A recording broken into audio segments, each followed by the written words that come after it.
예, 최동석 인사혁신처장의 모습을 보고 계십니다.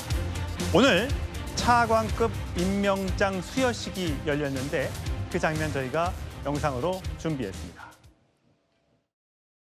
임명장 최동석 인사혁신처장의 임함 2025년 7월 21일 대통령 이재명.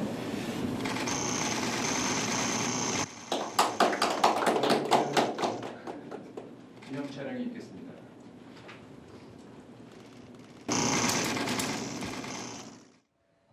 예, 장윤 변호사님. 임명장까지 받았으니까 사퇴는 없는 걸로 봐야겠네요. 일단 임명장 수여라는 건 형식적인 절차가 남은 것이었고 사실상 인사청문회 대상자는 아니다 보니까 이 임명은 마침표가 찍힌 상황이었지만 지금 과거의 발언이 논란이 진행 중인 부분은 또 있지 않겠습니까? 국무회의에서 했던 발언도 적절했다고 보여지지 않는 부분이 있고 다만 이제 본인이 사과를 했고 이 부분에 대한 여론의 추이 그런데 과거의 구설에 오른 발언들이 워낙에 이제 방송이나 유튜브 채널 등을 통해서 확인하는데 더 앞으로도 시간이 소요될 수도 있고 추가 의혹이 나올 수도 있는 부분이 있어서 이런 부분을 종합한 고려는 여전히 현재 진행형이지 않을까 생각합니다. 예, 사과문을 통해서 저의 비판으로 마음에 상처 입은 분들께 죄송하다. 이제 고위공직자가 됐으니 겸허한 마음으로 비판을 달게 받겠다라는 사과문을 올렸지만 여당 내에서도 또 일반 국민들도 부적절한 인사 아니냐라는 얘기가 오늘도 계속해서 나오고 있습니다. 자, 최동석 인사혁신처장 임명장을 받기 전에 이재명 대통령이 주재한 고위공직자 워크숍에 참석했는데 그 모습도 준비했습니다.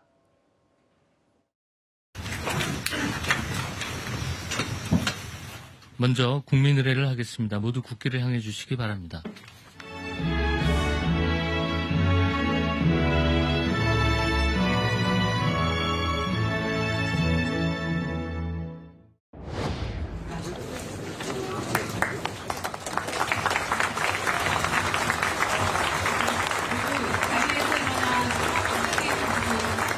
먼저 국민의례를 하겠습니다. 모두 국기를 향해 주시기 바랍니다.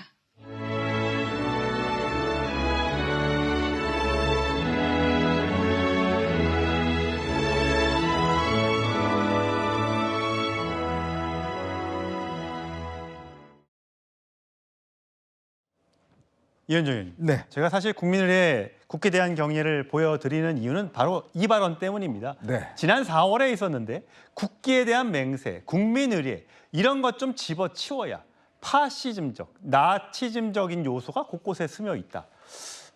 국기에 대한 경례를 하면서 그런 생각은 저는 안 해봤던 것 같습니다.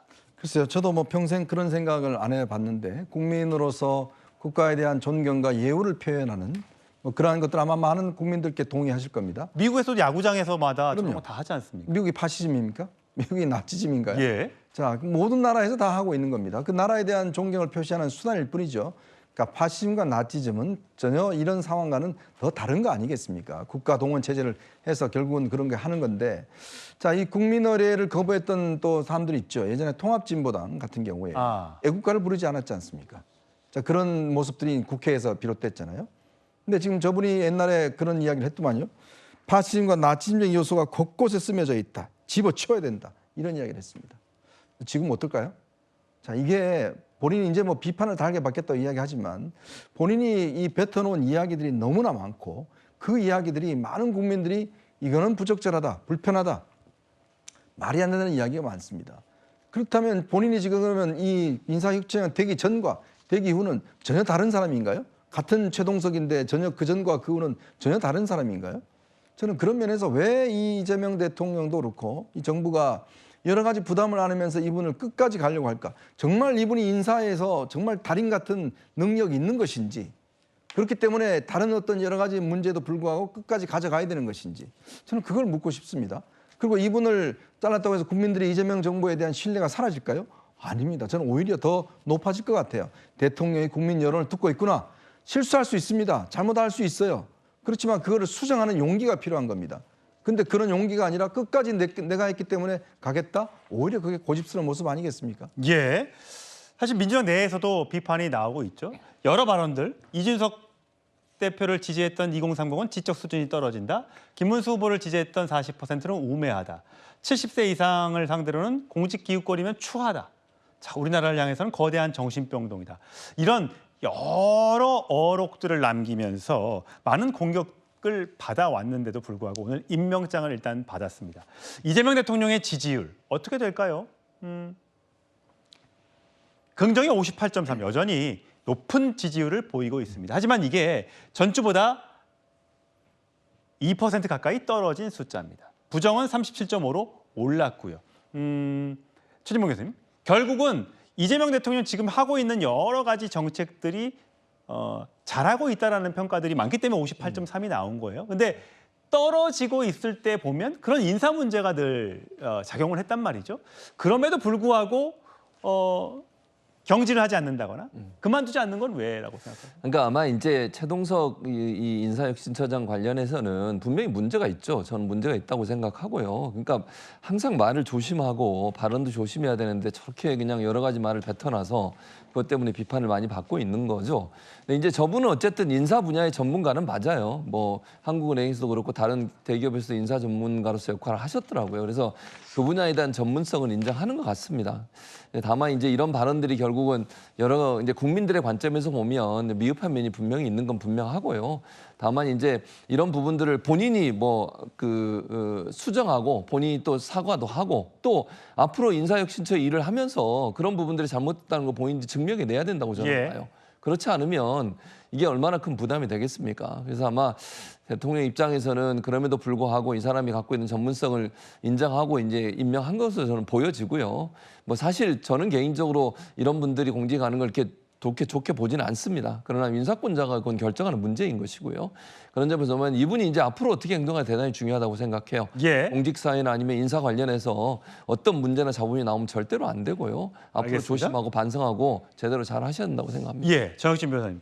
경실련이라는 곳에 시민단체조차 이재명 정부 1기 인사검증 총체적 실패다. 인사기준, 지명경위, 검증 결과 모두 불투명한 산무 시스템이다. 국무위원 후보자 20명 가운데 2명만 적합하다. 이런 혹평을 쏟아냈고요. 그다음 보면 여러 가지 우리가 인사할 때 원칙들이 있지 않습니까? 다음 그래픽이요.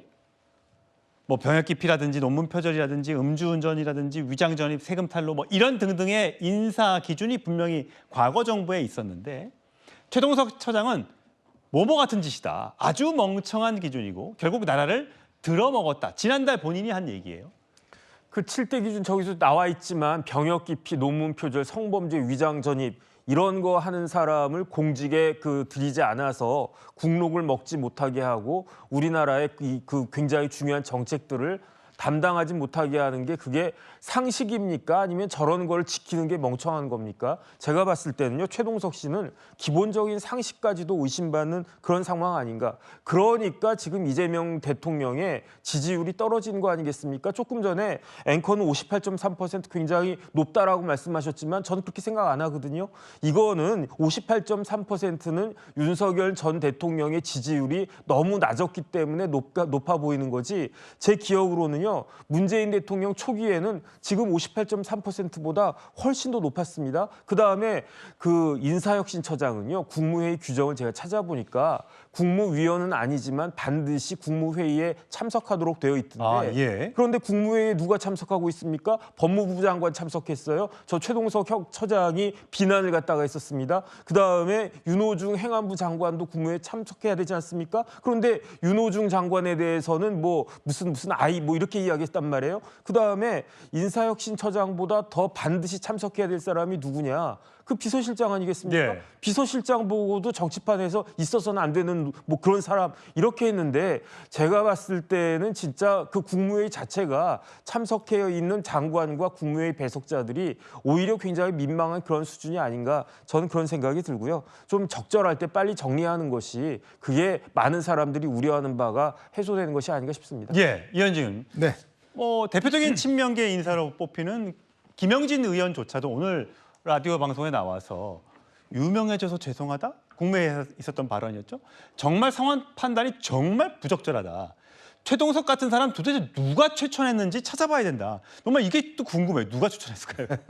누가 추천했을까요? 글쎄 제가 어떻게 알겠습니까? 근데 뭐 지금 상황으로 보면 글쎄요. 뭐 최동석 처장과 어떤 당내 어떤 연결고리는 크게 없었던 것 같아요.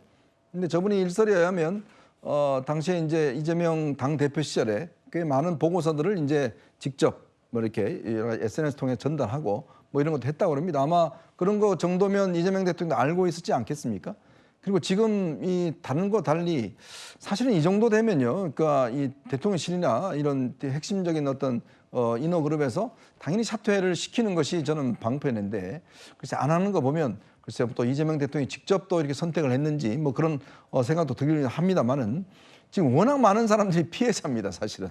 예, 지금 조금 전에 정혁진 예, 위원장이 뭐 것처럼 피해자가 없는 사람이 없어요. 없는 사람 정도는 이제 추미애 의원이라든지 몇 명을 빼고 오죽했으면 정청래 지금 당 대표도 후보도 지금 저렇게 이야기를 하고 있는 거 아니에요? 말하고 싶지 않다라고. 네, 말하고 싶지 않다는 게 그 정청래 후보가 말하고 싶지 않다는 건 처음 들어보는 것 같은데 그만큼 지금 속으로는 부글부글 끓고 있다는 것이고 그 임계점이 저는 그리고 또 앞으로 이런 행사가 있으면요 저희들 마찬가지지만 계속 이분이 초점이 될 거예요. 그렇죠. 지금 오늘 네. 임명장도 받았죠. 또 무슨 의뢰 있을 때마다 임명장 주는데 또 가잖아요. 결국은 이게 대통령한테 누가 되는 거죠.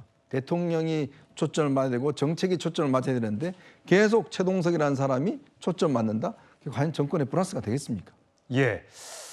뭐 많이들 알고 있겠죠. 대통령실에서도 여당 내에서도 어떤 조치가 있을지 앞으로 그의 일거수일투족이 관심사가 될 것 같습니다.